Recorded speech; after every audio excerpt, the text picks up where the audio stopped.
ভালোবাসারে আল্লাহ 100 টুকরা করেছেন, 99 টুকরা ভালোবাসা আল্লাহ নিজের জন্য রেখেছেন, এক টুকরা আমাদের সবাইকে ভাগ করে দিয়েছেন।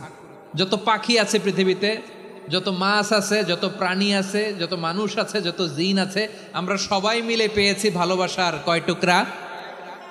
আর আরশে আজিমের অধিপতি আল্লাহ, তিনি তার কাছে ভালোবাসা রেখে দিয়েছেন কয় টুকরা? তাহলে এবার আওয়াজ করে বলেন, আল্লাহর রাগ বেশি নাকি দয়া বেশি?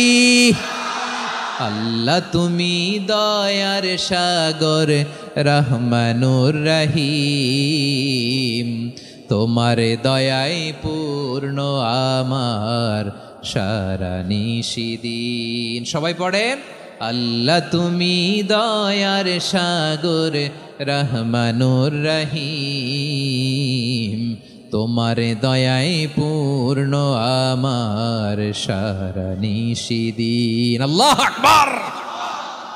আল্লাহ বলেন, রাহমাতি ওয়াসিআত কুল্লা শাই, গোটা বিশ্বের সব জায়গায় আমি আল্লাহর রহমত বিস্তৃত, এমন কোন জায়গা নাই যেখানে আমি আল্লাহর রহমত নাই। ঠিক কিনা বলেন? এমন কোন জায়গা নাই আমি আল্লাহর রহমত নাই। আমি আল্লাহর রহমত ছাড়া গাছের একটা পাতা নড়ে না, আমি আল্লাহর দয়ার রহমত ছাড়া গাছের একটা পাতা পড়ে না, আমি আল্লাহর দয়ার রহমত ছাড়া আকাশ থেকে এক ফোঁটা বৃষ্টি ঝরে না। তিনি হলেন রহমান, তিনি হলেন রাহিম। ঠিক কিনা বলে?